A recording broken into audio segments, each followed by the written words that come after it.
শ্রদ্ধেয়া মাতৃমণ্ডলী গুরু ভাই गुरु बहन को जानाई आमार आंतरिक जयगुरु।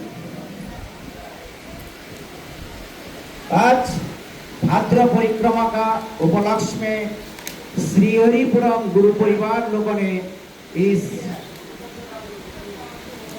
सत्संग का आयोजन किया है। आज मैं ऐसा एक चीज बोलने जा रहा हूँ कि ठाकुर जी हमारे साथ प्रतिनियत কিভাবে আমাদেরকে দয়া করে চলেছেন তার জাজ্জল্য প্রমাণ আপনাদের সামনে আমি দেখাবো। এতদিন আপনারা জানতেন আমাদের এই সৎসঙ্গ আমাদের কেন্দ্র মন্দিরে হওয়ার কথা ছিল, বিভিন্ন কারণবশত এই 3 দিন 4 দিন আগে আমরা একটা ছোট্ট করে মিটিং করেছিলাম শ্রী হরিপুরমের গুরু পরিবার লোক। ঠিক আছে, তো তারপরে কি হলো, সেই মিটিংয়ে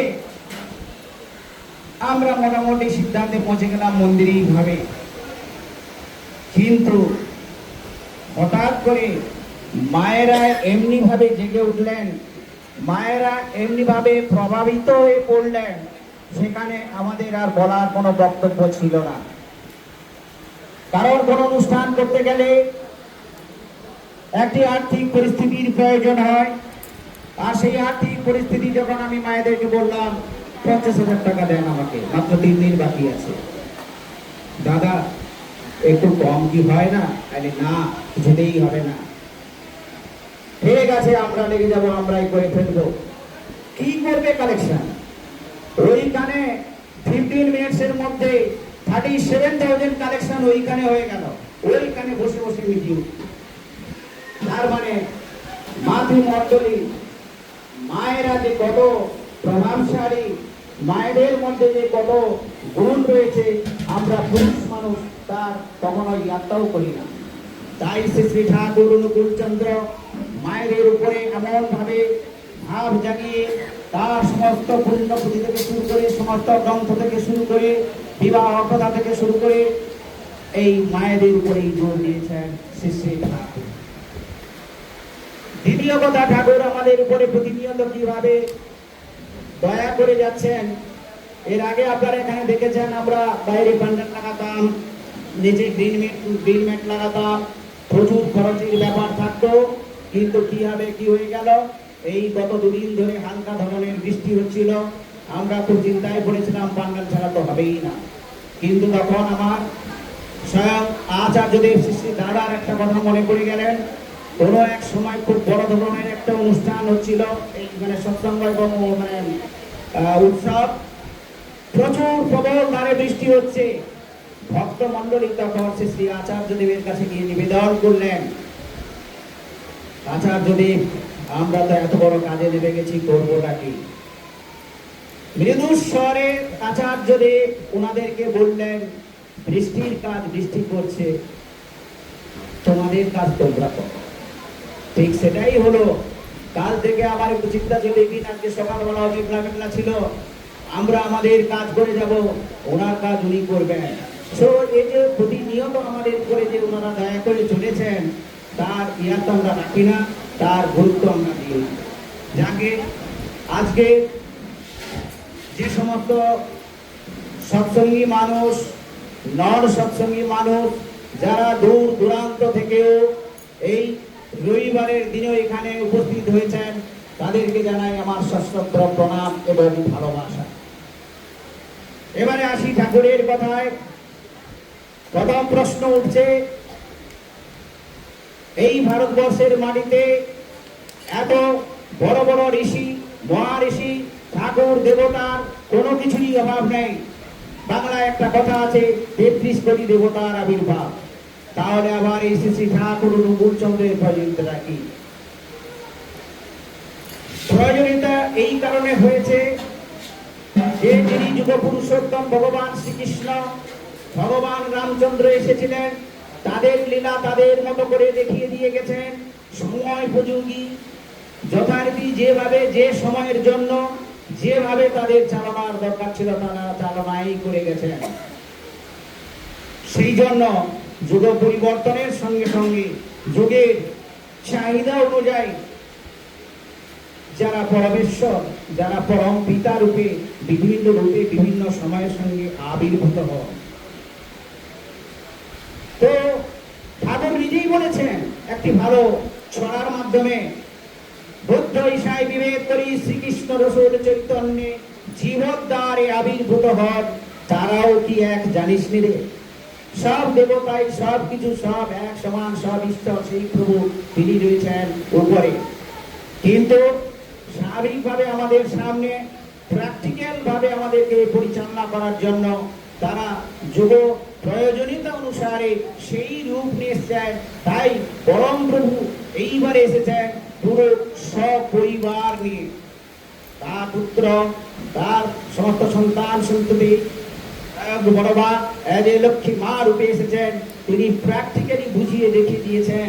সৎসঙ্গ পরিবার, ঠাকুর পরিবার এমনি পরিবার, তারা আমাদেরকে উদাহরণ স্বরূপ করে দেখে দেন, মুখে কিছু তাদের বলার দরকার নেই। তারা দেখে দেন কেমন করে একটি মায়ের আচরণ আছে, কেমন করে একটা পুরুষের তার স্বামীর স্বামিত্ব ডিউটি মানে কিভাবে প্রতিপালিত করবে, তারা স্বয়ং সবকিছু দেখিয়ে দিয়ে গেছেন। তাই আজকে এই সমাজের যে দুরবস্থা, যে বিশৃঙ্খলা, যে রাজনৈতিক পরিস্থিতি, সব থেকে যদি উদ্ধার পেতে হয়, আমি সমস্ত মানুষকে অনুরোধ করব, যেভাবেই হোক, যেমন করে হোক, যেই ঠাকুর হোক, যেইভাবে মহাপুরুষ হোক, একটা ধর্মীয় রাস্তায় গিয়ে যদি যাওয়া যায়, তাহলে তো আমার মনে হয় কিছুটা প্রতিবন্ধকতা থাকবে। তাই ঈশ্বরমুখী হয়ে আপনারা সবাই চলুন। আজকের এই জন্মদিনে আমরা ঠাকুরকে নিয়ে চলেছি, আপনারা আসুন সেই ঠাকুরের নাম। ভগবান শ্রীকৃষ্ণ একবার বলেছিলেন, মা লক্ষ্মী একবার জিজ্ঞেস করেছিলেন, প্রভু আপনি কোথায় থাকেন, কি করেন? প্রভু শ্রীকৃষ্ণ বলেছিলেন, আমার ভক্তরা যেখানে আমার গুণগান করে আমি সেইখানেই উপস্থিত থাকি। আজকে যে আমরা এখানে উপস্থিত হয়ে আছি, তিনি হয়তো ফটোর মাধ্যমে রয়েছেন, কিন্তু ওনারই বলা আছে উনি স্বরাজ, যে কোনো সৎসঙ্গ যখন হয় তিনি পরোক্ষ রূপে উপস্থিত থাকেন। সেটা আমাদের বিশ্বাসের উপর নির্ভর, আমরা যেভাবে বিশ্বাস করে চলব সেইভাবেই চলব। সেই জন্য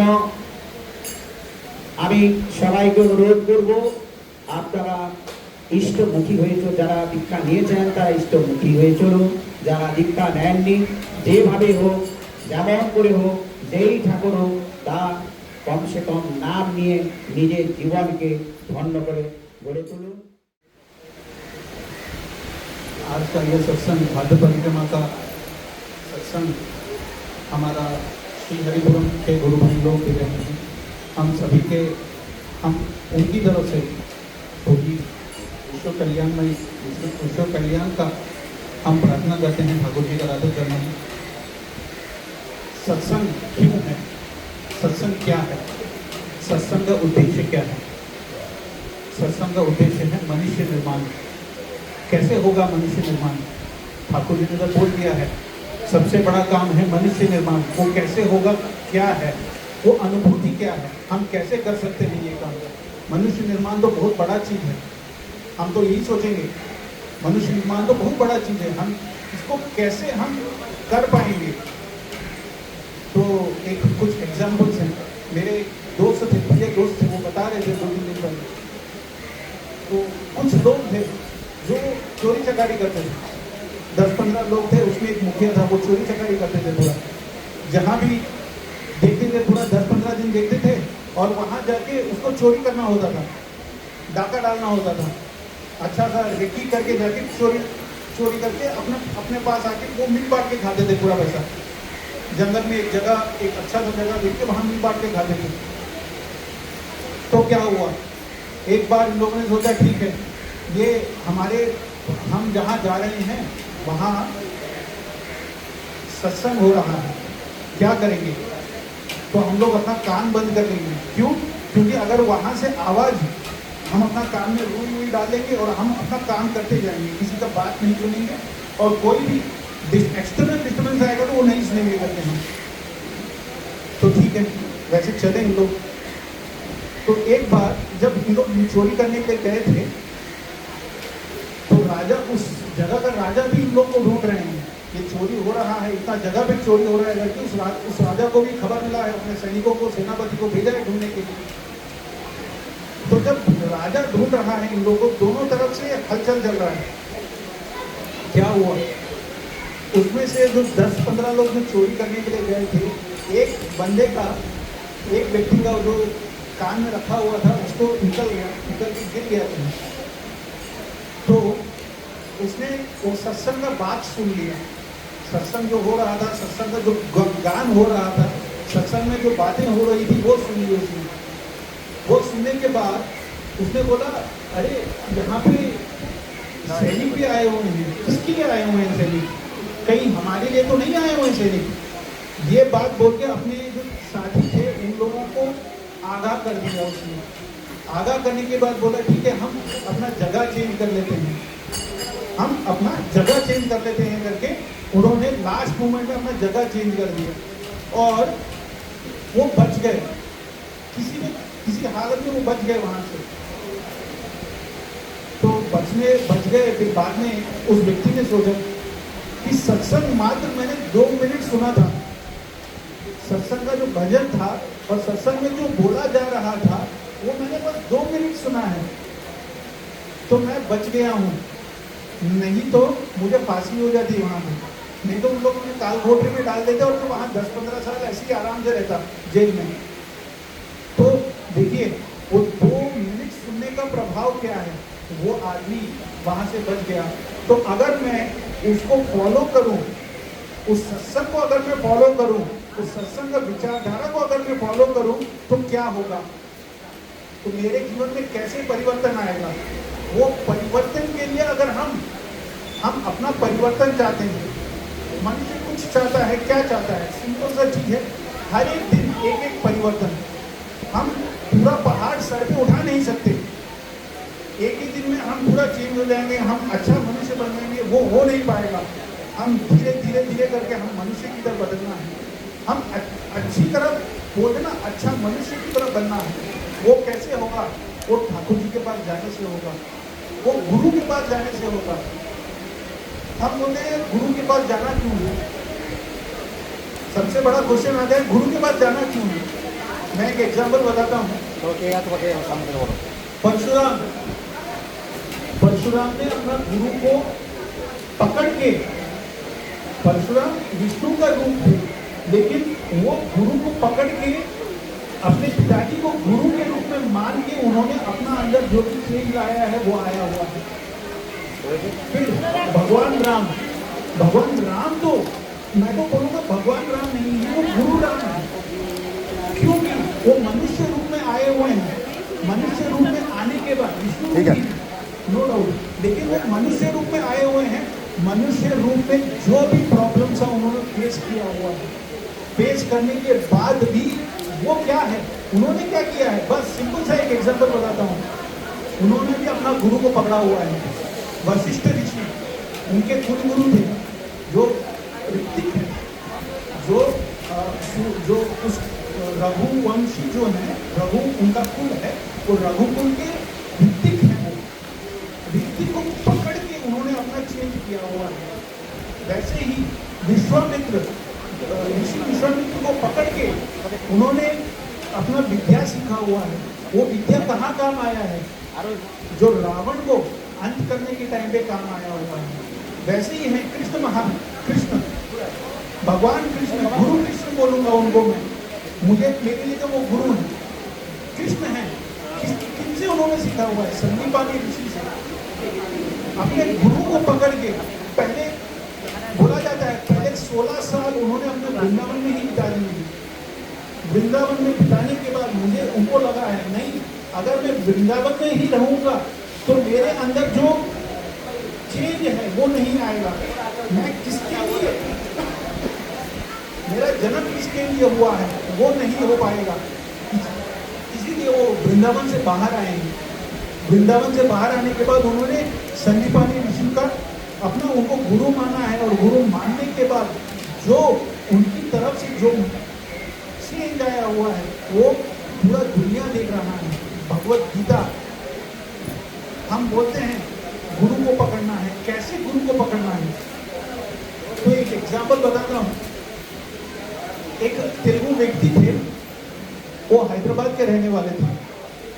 बहुत साल पहले 1990 का बात है। तो वो पुट्टपर्ती साई बाबा के भक्त थे। पुट्टपर्ती साई बाबा के भक्त थे। वो उनको जब ये सत्संग का मार्ग मिला है तो उन्होंने दीक्षा ले लिया है। दीक्षा लेने के बाद वो पुट्टपर्ती साई बाबा के पास गए। उनके पास जाके पूछा, गुरुजी ऐसा है, मैंने ठाकुर जी, श्री ठाकुर अनुकूल चंद्र करके गुरु हैं, उनका दीक्षा लिया हुआ है, मैं क्या करूं, मैं किसका पालन करूं?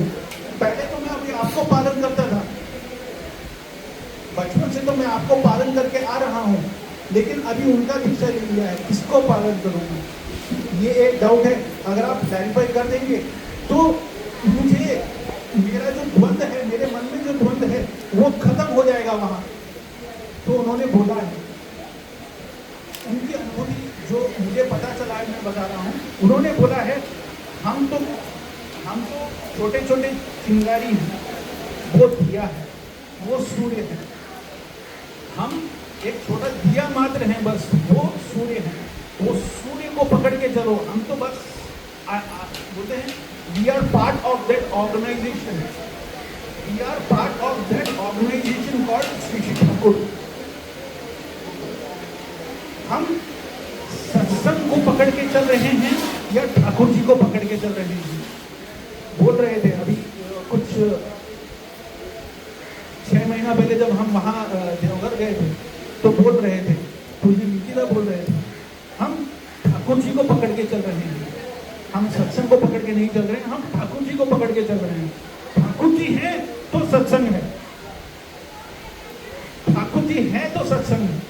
ठाकुर जी ने ही ये सत्संग का ये पूरा जो भी है ऑर्गेनाइजेशन है इतना बड़ा स्थापित किया, वो ठाकुर जी के बिना कुछ नहीं है। तो ठाकुर जी को पकड़ना है, क्या करना है? ठाकुर जी का किताब पढ़ना है। ठाकुर जी का अगर किताब पढ़ेंगे, वो अनुभूति है, जो भी अभी आलोचना प्रसंग मान लीजिए, आलोचना प्रसंग क्या है? वो कलेक्शन ऑफ अनुभूति है। जो अलग अलग तरह के गुरु भाई लोग हैं, वो जो ठाकुर जी के पास गए थे, उनका जो सवाल था, जवाब था हर महीने में। जैसे मेरे फैमिली में अगर कुछ प्रॉब्लम है या मैं कहीं दूर जा रहा हूं, मुझे कैसे आपका मार्गदर्शन मिलेगा? ऐसे ही करके अगर मनुष्य बड़ा या पैसा बड़ा, ऐसे करके बहुत से डाउट्स हैं जो ठाकुर जी ने क्लैरिफाई किए हुए हैं। वो एक डाउट बताता हूं मैं। एक बार एक ठाकुर जी के पास एक व्यक्ति गए, जाके बोला, देखिए मनुष्य बड़ा है या पैसा बड़ा है? उसका एक ठाकुर जी का जो आंसर था वो क्या है? दादा, पैसा होगा तो बहुत काम बहुत आसानी से हो जाता है, ज्यादा पैसा होगा तो और ज्यादा आसानी से हो जाएगा। लेकिन ठाकुर जी का सोच क्या है वो देखिए। हम लोगों का सोच, साधारण मनुष्य और असाधारण मनुष्य का सोच बहुत डिफरेंस आ जाता है। ठाकुर जी ने तब बोला है, पैसा नहीं, मनुष्य होना चाहिए। मनुष्य अगर सही रास्ते पे चल जाए, वो 10 लोगों को खींच के लेके आ जाएगा। वो 10 लोगों को ऑटोमेटिकली उस रास्ते पे खींच के लेके आ जाएगा। पैसा मायने नहीं रखता, आज है कल नहीं है। पैसा आज है कल नहीं, लेकिन मनुष्य वहां रहेगा। अगर आज पैसा नहीं हो, कल कमा लेगा, लेकिन हमें मनुष्य चाहिए। इसीलिए बोलते हैं, ठाकुर जी बोलते हैं, मनुष्य को संग्रह करना है। ठाकुर जी का एक ही काम है, वो मनुष्य संग्रह करना है। वो कैसे होगा? ठाकुर जी ने तो बोल दिया है, मनुष्य संग्रह, लोक संग्रह करके बोल दिया है ठाकुर जी ने। हर जगह तो, बहुत जगह तो बात है ये बात, लेकिन वो कैसे होगा? हमें दीक्षा देना है। दीक्षा देने के बाद हमें स्तुति करना है। हम कहीं ना कहीं ऊपर नीचे होगा, में कभी कभी हम उठ नहीं पाते हैं किसी ना किसी कारणवश, लेकिन उठने के बाद स्तुति करना है। वो साधना है, हम जो कर रहे हैं साधना, जो हम साधना, हम कहीं ना कहीं ऊपर नीचे जब होगा तभी हमें पता चलेगा कि सही क्या है गलत क्या है। तो वही है, हम आइए हम सब लोग मिलके वो ठाकुर जी को पकड़ें। ठाकुर जी का जो नियम है उसको अगर हम फॉलो करें, उसको अगर हम देखिए फॉलो करने का बात कब आता है, जब हम देखिए जब कहीं ना कहीं हम गलत कर रहे हैं या सही कर रहे हैं, तभी तो हमें पता चलेगा क्या सही है क्या गलत है, तभी तो हम फॉलो कर पाएंगे। वही है, जैसे मैं बता रहा हूं, तो वही है, अगर आप ठाकुर जी को पकड़ के चलें, वो साधना करें ठाकुर जी को पकड़ के, आज नहीं तो कल वो चेंज आएगा। वो चेंज हमारे अंदर आना है। हम किसी और को देख के, हम पूरा दुनिया को चेंज करने के लिए नहीं है यहाँ, हम अपने आप को चेंज करने के लिए हैं। कैसे? गुरु को पकड़ के, ठाकुर जी को पकड़ के, और ठाकुर जी को पकड़ने के बाद हम किस तरह, हमारे अंदर किस तरह बदलाव आएगा, वो है निरंतर नियमित रूप से साधना करना। साधना माने हर दिन स्तुति करना। 30 दिन के बाद देवघर जो भी हम ऑनलाइन के माध्यम से जो स्तुति भेज रहे हैं, बहुत चेंज आया है हमारे यहाँ। हम स्तुति अभी ऑनलाइन भी भेज सकते हैं, वो करना। उसके बाद मंदिर में जाना, मंदिर में एक्टिवली पार्टिसिपेट करना। हर काम में जो भी काम दिया जाए, जो भी काम बोला जाए, उसको कैसे करना है, क्या करना है, हम सब लोग मिल के, सब लोग का बातें सुन के उसको अगर हम कर सकें तो ये सत्संग का जो साम्राज्य है वो बड़ा होगा। तो ठाकुर जी ने हम पे जिम्मा दिया है, हम सब लोगों पे जिम्मा दिया है कि हम ठाकुर जी का ये जो साम्राज्य है, ये सत्संग का साम्राज्य हम कैसे बढ़ा सके। जो हम लोग सभी लोग साथ मिलके करना है, वो काम साथ मिलके हम उसको आगे बढ़ाना है। आगे बढ़ाने के लिए हमें क्या करना होगा, सभी लोग मिलके आइए। हर दिन सत्संग होता है, हर संडे सत्संग होता है हमारा सत्संग विहार विशाखापट्टनम में। सत्संग विहार विशाखापट्टनम माने श्रीनगर से और 4 किलोमीटर अंदर जाना है। सत्यवानी पालम करके जो जगह है, वहाँ पे 11 बजे से 12:30 बजे तक वहाँ सत्संग होता है। सत्संग के बाद वहीं आनंद बाजार होता है। मैं एक ही बात बोलूँगा, मानो आप 1 महीने में 1 दिन कोशिश कीजिए, मंदिर का, अपने घर का किचन को ताला लगा के वहाँ आ जाएं, तो आपको 1 दिन रेस्ट मिलेगा और वहाँ आके एक अनुभूति होगा जो हम लोग, मैं बता नहीं सकता। अगर आप आएंगे, आने के बाद जो देखेंगे वह अनुभूति है। वो अनुभूति के लिए मैं आपको आने के लिए निमंत्रण कर रहा हूँ। 16 सितंबर वीक डे है। वीक डे में हम ठाकुर जी का जो जन्म दिवस है वहाँ मना रहे हैं। सब लोगों को निमंत्रण है, अपने फ्रेंड्स को, फैमिली को, सब लोगों को बुलाइए। सब लोगों को बुला के वहाँ देखिए क्या हो रहा है, किस तरह सत्संग हो रहा है। यही मैं अपना वक्तव्य समाप्त करता हूँ। जय हिंद।